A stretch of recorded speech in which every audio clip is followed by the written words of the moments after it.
কষ্ট করলেই যে কষ্টের ফলটা সবার ভাগ্যে হয় সেরকম কিন্তু না। হ্যালো, আসসালামু আলাইকুম, কেমন আছেন সবাই? আশা করি ভালোই আছেন। আপনারা ম্যাক্সিমাম মানুষই বলছেন যে শাকিলা আপু আপনি তো বাসায় মানে বাহিরে বাগান করছেন, অনেক যত্ন টত্ন করলেন, কেমন কি ফলন হলো সেটা দেখাবেন না? তো মনে হলো কি আজকে দেখাই ভাই বোনেরা আপনাদের সাথে আমার ছোট্ট বাগানটা এবং শাকিলার বাগানে বাম্পার ফলনটা দেখাবো।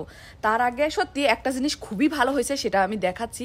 আর এই জিনিসটা আপনারা চিনেন কিনা আর আপনারা কিভাবে খান সেটা আমাকে জানান। আর আমি এটা একটা অন্য ওয়েতে খাই, সেটা আপনারা বলতেছি। চলেন পিছনে ওইখান থেকে আগে দেখাই, তাহলে বুঝতে পারবেন। সবার ভাগ্যে আসলে সব কিছু হয় না। যেমন আপনারা শাকিলা আপু যতই বলেন না কেন, তার ভাগ্যে মরিচ হয় প্রচুর পরিমাণ। এই দেখেন আমার মরিচ গাছ, এগুলো সব মরিচ গাছ। এখন আমেরিকাতে শুরু হয়ে গেছে, ঠান্ডা শুরু হয়ে গেছে প্রায়। দেখেন মরিচ মানে ইচ্ছা মতো মরিচ হয়েছে, মানে মরিচের কোনো অভাব নেই আমার বাসায়। কেউ ওই বলে না রাগ মানে ঝগড়া করলে কয় তোর মুখে মরিচ ডলে দিব, তো আমাদের বাসা থেকে মরিচ নিয়ে যায় ডলতে পারেন। একটা লাউয়ের গাছের অবস্থা দেখেন। অন্যান্য ফসল খুব একটা দেখাচ্ছি, তারপরেই বলতেছি। অনেক যত্ন করছি সত্যি, মানে যেমন টাকা খরচ করছি তেমন যত্নও করছি, কিন্তু কাজ হয়নি। হয়তো আমার কপাল ভালো না, এই জন্য আসলে হয়নি। এটা হলো একটা ইয়ের গাছ, কি বলে ডাঁটা শাকের গাছ। এটা বুড়া হয়ে গেছে। আমার একটা জিনিস ভালো হয়েছে, সেটা হলো পেয়ারা গাছ। আমার এটা খুবই দরকারি ছিল এবং একটা পেয়ারাও ধরছে দেখেন। এই যে আলহামদুলিল্লাহ একটা পেয়ারা ধরছে।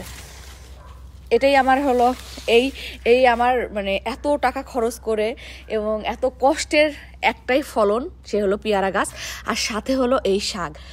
এই শাকটা আমাদের দেশে প্রচুর পরিমাণ, নাটোরে প্রচুর পরিমাণ হয়।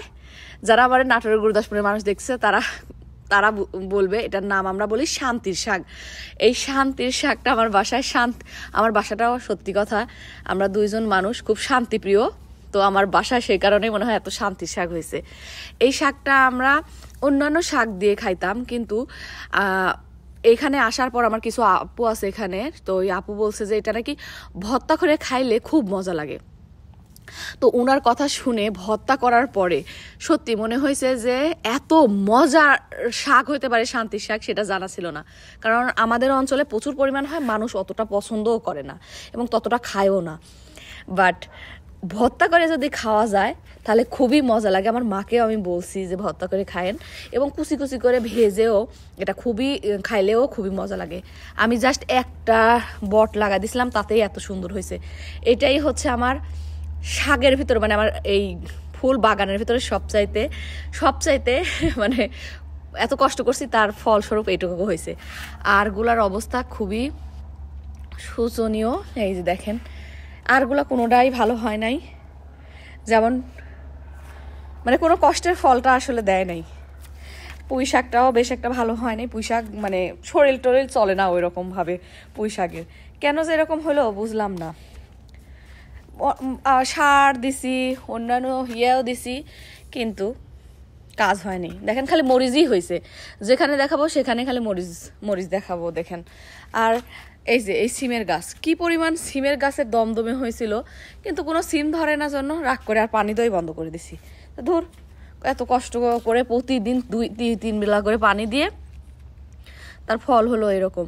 এটা এই মরিচটা না কাঁচাই খাওয়া যায়, একটুও ঝাল নাই, মিষ্টি। ওই যে বললাম না আমার বাসায় এবার খালি মরিচ হয়েছে, সব মরিচ। এই দেখেন এখানে পুঁই শাকটা, এই শাকটা খুব একটা ইয়ে না।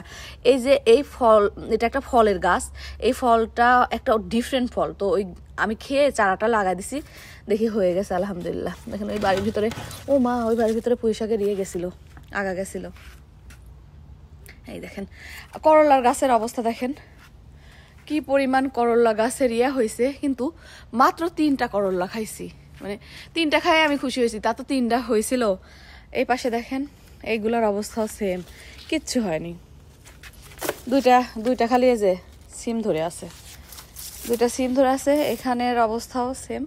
রাগ করে আর টিয়া দেইনি, কারণ গাছে যদি না ফসল না হয় বা ফল না ধরে তাহলে না মন খারাপ হয়ে যায়।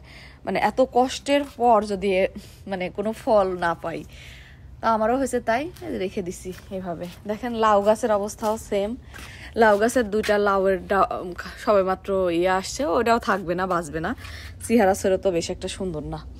আবার এই গাছে দেখেন কত সুন্দর, কি পরিমাণ দেখেন ধরলে পারে কি পরিমাণ আমি সিম খাইতে পারতাম। একটা যদি সিম আসে আল্লাহর রস্তে, কিছুই আসে নেই। এই জন্য যে এই ইয়াগুলো খেয়ে ফেলছি, আগাগুলো খেয়ে ফেলছি, আর কিচ্ছু নাই। এই হচ্ছে আপনাদের শাকিলা আপু। তো একটা কথা কি, গাছ গোছালিও হলো ভাগ্যের ব্যাপার। সবার ভাগ্যে গাছ গোছালি হয় না, আর সবার ভাগ্যে সুন্দর সুন্দর মানে গাছের সত্যি সবজিও ধরে না। তো আমার ভাগ্যে এরকমই, আমার এবার মানে লস প্রজেক্টে গেছে। যাই হোক, ভাগ্যে যা ছিল তাই হয়েছে, বাট এটা একটা মনের শান্তি। সত্যি ফলন হয়নি, মন খারাপ হয়েছে, বাট এই যে গাছ লাগানো, টাইমটাকে মানে প্রতিদিন পানি দেওয়া, ই করা, এটার ভিতরে একটা শান্তি আছে। এই শান্তির কারণে পানি দিয়ে বেড়াচ্ছি, হলে হোক না হলে না হোক, এসব আর চিন্তা করি না। ভালো থাকবেন সবাই, দোয়া করবেন আমার জন্য। আল্লাহ হাফেজ।